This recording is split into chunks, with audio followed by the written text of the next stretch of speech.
I finally have created the idea for a weapon of mass erection. Instead of dropping bombs of conventional means of explosive capabilities, how about we do a blonde bombshell campaign, a carpet bomb and a blonde bombshells.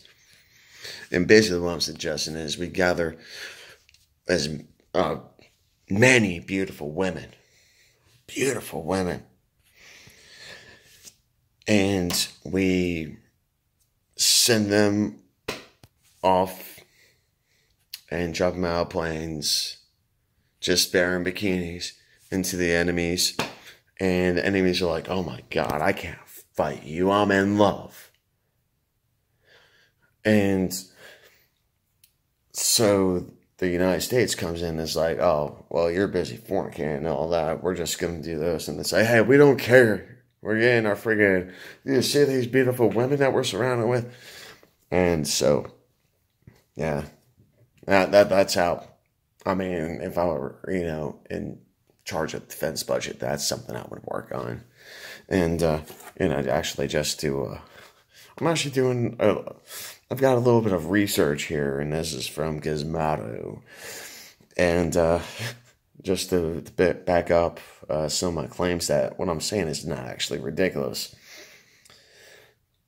One doesn't commonly associate the slogan, make love, not war, with the U.S. military. Indeed, the United States military is feared and formidable precisely because it has proven so effective at conceptualizing clever and innovative ways to search, find, and destroy their hostile, often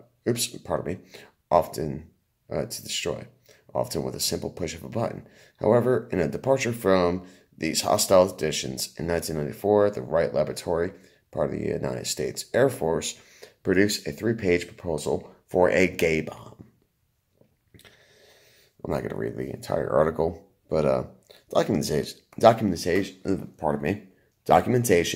obtained by the Sunshine Project, an anti-biological weapons non-governmental organization, found that the Ohio-based Wright Lab requested a 6-year, $7.5 million grant to create a variety of non-lethal weapons. The bluntly titled project, called Harassing, Annoying, and Bad Guy, quote, identify chemicals, unquote, reads like a bawdy proposal penned by a Bond villain. Auric Goldfinger, perhaps, as a little side note, as a hyphenated mark. It is a proposed bomb that contained a chemical that would cause enemy soldiers to become gay and to have their units break down because all their soldiers became irresistibly attracted to one another, unquote. While the laboratory also came up with similarly questionable ideas such as bad breath bomb, what is that, onomatopoeia, or a similar, I can't remember what that is, flatulence bombs, and bombs designed to attract swarms of stinging insects to enemy combatants, one has to admit that the gay bomb is certainly the most novel. And sorry, a little hard to read and stuff, because it's kind of funny. But that's where a lot of research has gone into. And, what's actually kind of crazy about this and what's so similar is that one cannot argue the fact that males these days are not the males of yesterday. I know it sounds extremely crazy, and, well, okay, so what? Am I suspecting that the United States has actually tried using this technology on its own people? I think that, it's extremely plausible. We've tested radiation on people. about Quaker oats and contaminating the youth with radioactive oatmeal and using radon to, as a cold cream for women, right? So some of these things are not that far-fetched. And, I mean, that's basically, see how easy it is to actually conceptualize different ideas when there's actually other information out there and government-sponsored project. You see, this is why conspiracies actually happen. I mean, because just because it happened in the past doesn't mean it can happen again. That's blatant ignorance. Listen to Howard Stern talk about freaking the Second Amendment and whatnot. He's very for the Second Amendment. He understands certain things. And, honestly, he's part of the inspiration behind this little video and stuff is because, I was thinking of like a way to prank call a live station and whatnot and, send out a buoy bomb. And I was like, Baba Boomy. Or, and like trying to figure out how to associate a blast of wind from Howard Stern's ass, due to the high velocity of Howard Stern's 2-inch penis. But, I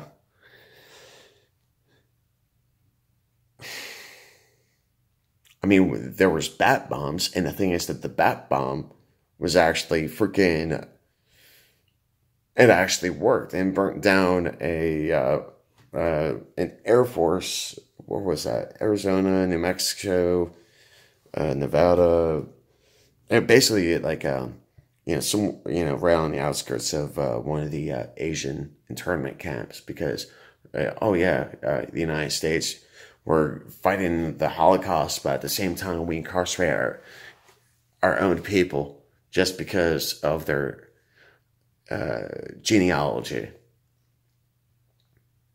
without any due process. Look up the Asians that went to internment camps, and this not to undermine any others been suppressed by the by the United States government. Like, hey, this recently just happened too. So you want to talk about some reparations and stuff.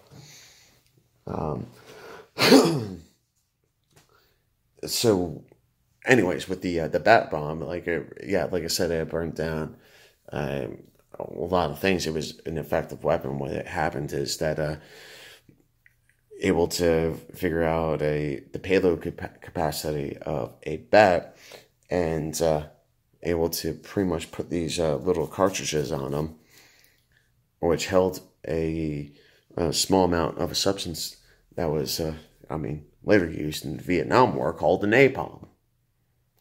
And due to the infrastructure of Japan, a small little fire could turn into a big fire really fast. But the nuclear bomb came about, and so the United States used that instead.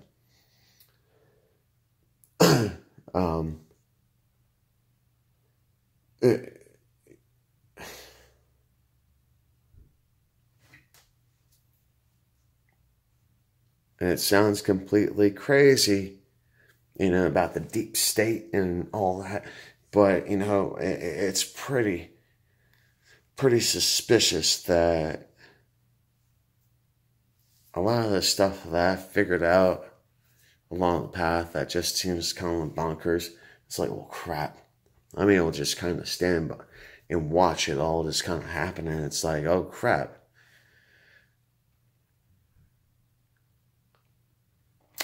This is actually really possible.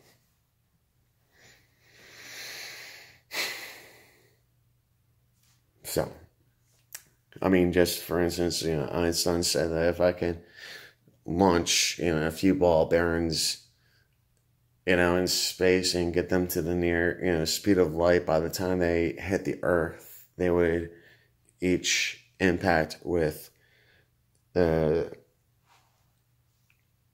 same energy as an atomic weapon. And that's where rods of God come into play. And those are basically, for a brief example, telephone pole shaped object launched from space. And the thing is that there's a sacrificial end on the outside. Or maybe a sacrificial end is not the proper term, but I mean, there's a sacrificial surface on there. And so once it gets to the, burns through the atmosphere or whatnot, it's able to hit its target, with the proper force it's supposed to. And it's purely a kinetic weapon. And the thing is that we're using a railgun technology, which is basically a kinetic weapon, being that it just uses electromagnetism to propel an object. And what's crazy is that I was watching a meeting with the Secretary of Defense. It was a defense meeting. And basically it was bidding for some of that $700 billion that Trump just allocated to the defense budget. And what they were talking about was energy weapons, kinetic energy weapons, directed energy weapons. So the kinetic weapons is as I was saying, the railgun technology doesn't use a propellant to launch an object, or the rods of God and stuff. The rods of God might need to use a propellant, but they're essentially a kinetic weapon. And then the directed energy weapon, we look at the lasers that are used, and that's directed energy. We can take, instead of using the phalanxes to send, and to take out a mortar shot, we're able to use a laser, a direct energy weapon, to take it out. And I mean, it's all out there and everything.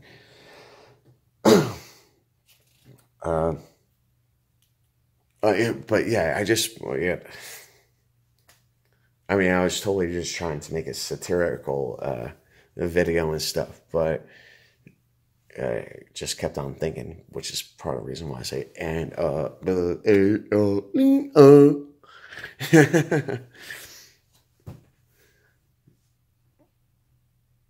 so yeah, just don't keep on calling us conspiracy theorists. I mean, it's just kind of, crazy. I mean, maybe coincidental, and I'll just this little tidbit in there that there's a biblical thing about the wheats and the tares, and the thing is that two grew into one, and well, one, World Trade Center, two towers, and then all of a sudden there's one World Trade Center. Just kind of crazy, and at the same time, that's a biblical thing. And, another biblical thing is that at the time of a sacrifice, there's a fire in the center of the pentagram. And well, what's in the center of a pentagram? It's a pentagon. And it's just coincidental that got hit on the same day. Then, at the same time, there's the ceremony at Ground Zero with a bunch of cloaked individuals who actually form the Eye of Horus.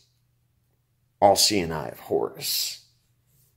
Right at the Ground Zero.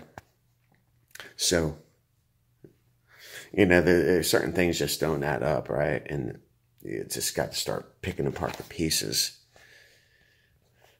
I don't care that y'all think I'm on crack or freaking think I'm shooting up with heroin and shit like that. Yeah, get the fuck out of here. Yeah, fucking. This is This is what a thinking man looks like. A caring man and a compassionate man. Someone who actually has something to believe in.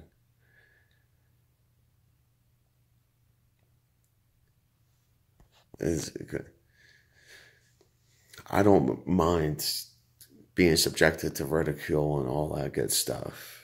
Right? If I did, I would have stopped. Probably like years ago with some of the comments I've received. But I don't care. And the thing is, I'm not trying to do this for financial gain or anything of that nature. And what I do know is that I've done enough. I've done enough. Like to satisfy me for this point in time. And I'm far from being done with anything. I'm just going to come up with some non-lethal means to do it. Like a gay bomb. Get the fuck out of here. Be safe, be kind, stay strong. Love you all.